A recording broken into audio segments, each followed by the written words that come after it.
नमस्कार आप सभी को, मेरा नाम सृजन सुभाष है। मेरी YouTube चैनल अविचल स्टडीज़ पे आप सभी का बहुत बहुत स्वागत है। यहाँ हम लोग डिस्कस करते हैं क्लास 12th के फ़िलासफ़ी को, बिल्कुल।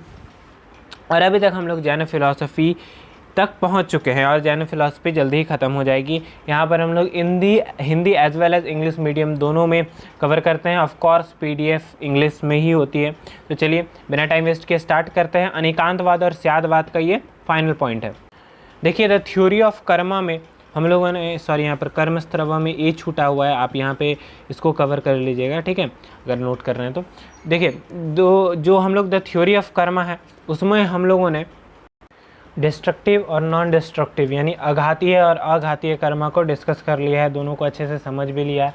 कर्म जो होते हैं वो जैन फिलॉसफी के अनुसार छोटे छोटे पार्टिकल्स होते हैं, ये भी हम लोगों ने पढ़ लिया है, आप बिल्कुल पढ़ सकते हैं।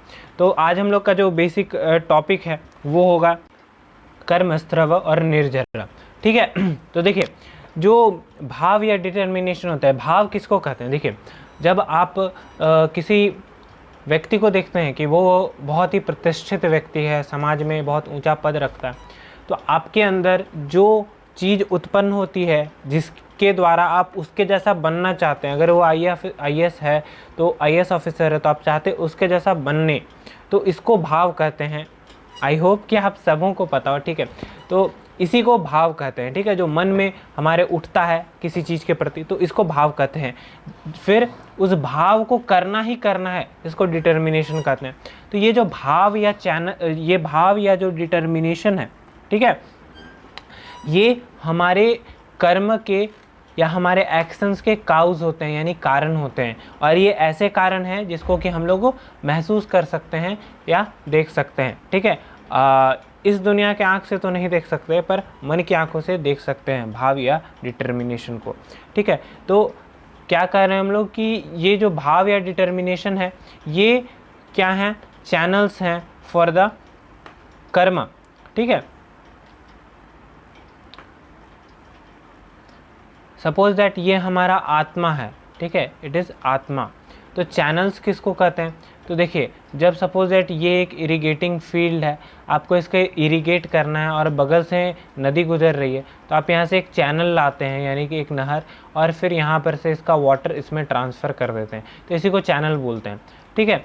तो जो ये हमारी आत्मा है, ठीक है, तो ये जो भाव या डिटर्मिनेशन है, देखिए, ऐसा तो नहीं है कि हमारा शरीर कोई गड्ढा है, ठीक है, और उसमें कुछ भर रहे हैं हम लोग, ठीक है, ऐसा तो कुछ नहीं है।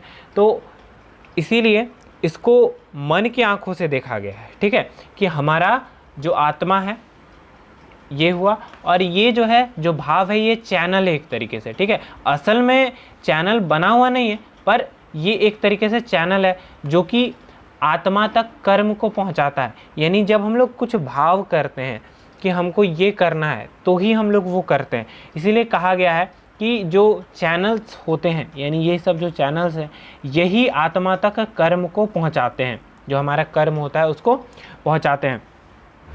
ठीक वैसे ही जैसे कि सपोज दैट कोई एक गड्ढा है और उस तक हम लोगों को पानी पहुंचाना है, तो कैसे पहुंचाते हैं? एक चैनल के द्वारा। तो उसी तरह आत्मा में जो कर्म अपने आप नहीं पहुंचता, वो पहुंचता है एक चैनल के द्वारा, जिसको कि भाव कहते हैं। आई होप कि आपको समझ में आया हो कि ये भाव जो हैं ओरिजिनली चैनल्स हैं नहीं, पर इनको ऐसा दर्शाया गया है, और ये हम लोग केवल मन की आंखों से देख सकते हैं। इन रियलिटी ऐसा कुछ भी नहीं होता, सॉरी, इन रियलिटी नहीं, in this world, in this physical world ऐसा कुछ नहीं होता, ठीक है। और स्पिरिचुअल वर्ल्ड में ऐसा होता है कि नहीं होता, इतना ज्ञानी तो मैं अभी नहीं हूँ, ठीक है। तो ये बेसिकली 3 टाइप्स के चैनल होते हैं, या वेपन्स भी कह सकते हैं, ठीक है। इनको अस्त्रव भी कहा जाता है, ठीक है। देखिए, जो कर्म अस्त्रव है ना, तो अस्त्रव जो है अस्त्रव, ये जो है, ये स्त्रव मीन्स होता है वेपन, ठीक है। तो ये 3 तरह के होते हैं, ये जो चैनल्स होते हैं, जो कि आत्मा तक कर्म को पहुंचाते हैं या निकालते हैं। ये निकालते भी हैं, जो ले जाता है वही निकालता है, हाँ सॉरी, चैनल्स ले जाते भी हैं, चैनल्स निकालते भी हैं, ठीक है। तो सबसे पहला होता है भावात्मक चैनल, ठीक है। देखिए, चैनल नहीं होता, ये भावात्मक है कि ये क्या करते हैं कि आत्मा तक कर्म को पहुंचाते हैं। तो ये 5 तरह के होते हैं जो भावात्मक होते हैं, यानी कि भावना के लेवल पे काम करते हैं। तो सबसे पहला मिथ्य तत्व। मिथ्य तत्व यानी भ्रांति हो जाता है। देखिए जो इल्यूजन होता है ना, उसी को भ्रांति कहते हैं, ठीक है। फिर दूसरा है अवृत्ति यानी असंयम। देखिए मिथ्य तत्व यानी कि भ्रांति, जैसे कि हम लोगों को ये भ्रांति है कि ये दुनिया जो है ये असली है, ये दुनिया में ही सब कुछ है। हम लोगों को ऐसा लगता है कि देखिए ज़्यादातर व्यक्ति जो दुनिया में गलत करते हैं वो यही सोच के करते हैं कि हमको हमेशा के लिए यहाँ पर रहना है, इसीलिए थोड़ा और इकट्ठा कर लूँ, थोड़ा और इकट्ठा कर लूँ, ठीक है। तो वो क्या है, एक तरीके से मिथ्य तत्व में फंसे हुए हैं, एक तरीके से भ्रांति में फंसे हुए हैं, और उससे उनका कर्म जनरेट हो रहा है। मतलब कि उनको और थोड़ा इकट्ठा करना है, उसके लिए उन्होंने कुछ गलत किया, कुछ सही किया, तो उससे कर्म क्या पहुँचे, आत्मा तक पहुँचे। आई होप कि आपको क्लियर हो रहा। फिर दूसरी है अवृत्ति। अवृत्ति यानी कि असंयम, कुछ भी करने में असंयम होना। प्रसाद यानी कि असावधानी, ठीक है। और जब मन, वाणी और शरीर ये तीनों मिल जाते हैं, ठीक है, इन तीनों का कर्म जब मिल जाता है, इसी को योगा कहते हैं। योगा को हम लोग पहले भी पढ़ चुके हैं। योग मीन्स क्या होता है कि मिलना।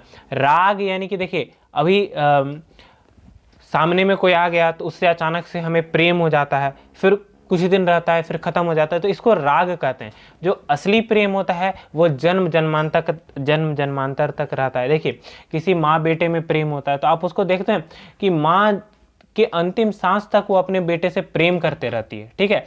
और इसको आप कसाई की दृष्टि में ये एक तरीके से ओरिजिनल प्रेम है, पर जो आजकल की प्रेम है इसको राग भी कह सकते हैं, ठीक है, राग द्वेष जो होता है। तो ये पहला चैनल हुआ जिसको कि भावात्मक कहते हैं, ठीक है। तो देखिए ये हुआ आत्मा, ये पहला चैनल हम लोगों ने पढ़ लिया, क्या, भावात्मक। फिर दूसरा है, अब दूसरा है कर्मस्त्रव। देखिए ये नाम लग रहा है कि नहीं, हाँ ये चैनल हो सकता है। भावात्मक सुनने में इतना मतलब लग नहीं रहा था कि चैनल है, पर कर्मस्त्रव स्त्रव है यानी कि वो चैनल है। तो देखिए हाँ भावात्मक भी एक चैनल है, उसके थ्रू भी आत्मा में जाता है। ये पहला हम लोगों ने पढ़ा। दूसरा जो है कर्मस्त्रव। ये क्या होता है कि ये जो कर्मस्त्रव होते हैं इससे क्या होता है कि इन चैनल से आत्मा में ऐसी आकृतियां बनने लगती हैं, ठीक है, आत्मा में ऐसा शेप्स बनने लगता है। मैं पहले बता दूं कि ये मैं नहीं बता रहा, जैन फिलॉसफी में ऐसा कहा गया। आत्मा में ऐसा जाल बुना जाने लगता है कि धीरे धीरे जो कर्म पार्टिकल्स जो आने लगते हैं हमारे शरीर में, सॉरी आत्मा में, वो क्या ऐसा सिचुएशंस क्रिएट करने लगते हैं, ऐसे शेप्स क्रिएट करने लगते हैं कि हम लोग अघातीय और घातीय ये दोनों तरह के कर्म जो होते हैं इसमें हम लोग फंसने लगते हैं और खुद से ही खुद के लिए जाल बिछाने लगते हैं। देखिए बेसिकली इस दुनिया में कुछ भी ना अच्छा है ना कुछ खराब है, लेकिन बहुत सारे लोग कहते हैं कि दुनिया में शैतान है फिर भगवान है। देखिए ना इस दुनिया में कुछ शैतान नाम का चीज़ है, और खैर ईश्वर तो है, परमात्मा तो है, ठीक है। और ये जो अच्छा शक्ति बुरा शक्ति के बीच में लड़ाई, ये कुछ नहीं है। ये असल में क्या है, हम ही खुद क्रिएटर हैं ऑफ दिस, कि अच्छा के भी क्रिएटर हम ही हैं। ऐसा नहीं कि अच्छा नहीं है और बुरा नहीं है, पर इसके क्रिएटर कौन है, हु इज़ द क्रिएटर, तो ये हम ही है। उसी तरह यहाँ पर भी हम लोग क्या करते हैं कि सारी शक्ति भगवान ने इंसान के हाथ में सौंप दी। अब इंसान पे डिपेंड करता है कि वो अच्छा करता है या बुरा। तो ये जो होता है क्या, इससे क्या होता है कि इंसान खुद के लिए ही जो होता है कर्मस्त्रव के द्वारा कर्म करता है, और खुद से ही घातीय और अघातीय कर्म, जैसे कि नॉलेज ऑब्सकर्विंग कर्मा, यानी जो कर्म सबसे पहले आकर के क्या करते हैं कि आपके ज्ञान को ढक लेते हैं। फिर फिर जो है दूसरे हैं कि मोहनीय कर्म जिसको भी कह सकते हैं, जो कि हमारे जो सत्याचरण है इसको ढक लेते हैं। फिर और भी कई तरह के कर्म हैं, जैसे कि जो हमारे एज डिटरमाइनिंग कर्मा है, नाम कर्मा, ये सारे जितने भी कर्मा ये हम लोग पहले ही डिस्कस कर चुके हैं, आप उसको देख सकते हैं बिल्कुल, ठीक है। तो ये क्या करते हैं कि हमारी आत्मा में जाल बुनना शुरू कर देते हैं और हम लोग उस चक्कर में फंस जाते हैं। यानी हम लोग जन्म लेने लगते हैं, फिर हम लोग कर्म करने लगते हैं, और फिर साइकिल ऑफ बर्थ और डेथ ये इसमें फंस जाते हैं हम लोग। तो सबसे पहले भावात्मक जो था उस स्टेज पर काम होता है। अब यहाँ पर कर्म करके हम लोग जो होता है, कौन सा कर्म, तो जो भी दो तरह के कर्म, घातीय और अघातीय कर्म मैंने बताया था, वो दोनों कर करके हम लोग यहाँ पर खुद के लिए जान बुनते हैं और यहाँ कर्मा पार्टिकल को एंट्री देते हैं, और ये जाल बुन के फिर हम लोग खुद ही अपने लिए जान बुनते हैं और फिर उसमें खुद ही फंस जाते हैं। ठीक है, तो ये दो तरह के कर्म हो गए। अब तीसरा जो है इसको निर्जरा कहते हैं। ये क्या होते हैं कि ये भी दो स्टेज पर होते हैं, पर इसका काम ये नहीं होता है कि कुछ ले जाना, बल्कि ये जो एटम्स चिपक जाते हैं, ये जो कर्म, इनको निकालना, ये काम होता है निर्जरा का। ठीक है, तो ये कर्म क्या करते हैं कि डिस्ट्रॉय कर देते हैं जितने भी बॉन्डेज जो है हम लोग इस चैनल से लाए हैं या कर्मस्त्रव से लाए हैं, भावात्मक या कर्मस्त्रव, इस दोनों का को डिस्ट्रॉय कर देते हैं। तो सबसे पहले इस पे भी दो स्टेज पर भाव पे काम शुरू होता है, यानी कि भाव के स्टेज पर हम लोग पहले ऐसे कर्म करना शुरू कर देते हैं जिससे कि ये एटम्स, कर्म के एटम डिस्ट्रॉय होना शुरू हो जाते हैं। फिर धीरे धीरे हम लोग ओरिजिनल कर्म ऐसे करने लगते हैं जिससे कि धीरे धीरे करके जो भी चिपक गया है कर्मस्त्रव के द्वारा, जो भी कर्म पार्टिकल्स हैं वो निकल जाते हैं और लास्ट में हम लोग लिबरेटेड हो जाते हैं, लिबरेशन प्राप्त कर लेते हैं। आई होप कि आपको समझ में आया हो। ठीक है, और ये बिल्कुल भी डिफ़िकल्ट नहीं था, ये चैप्टर बहुत ही आसानी से हम लोगों ने समझा। अगर आप एक बार इन सारे वीडियो को देख करके और फिर दोबारा से टेक्स्ट बुक को पढ़ते हैं तो I hope not, I am fully sure कि आपका सारा कुछ क्लियर हो जाएगा। ठीक है, और बिल्कुल आप कमेंट्स करके भी पूछ सकते हैं हमसे। So thank you very much for watching the video, and if you like it please share the video. Thank you very much.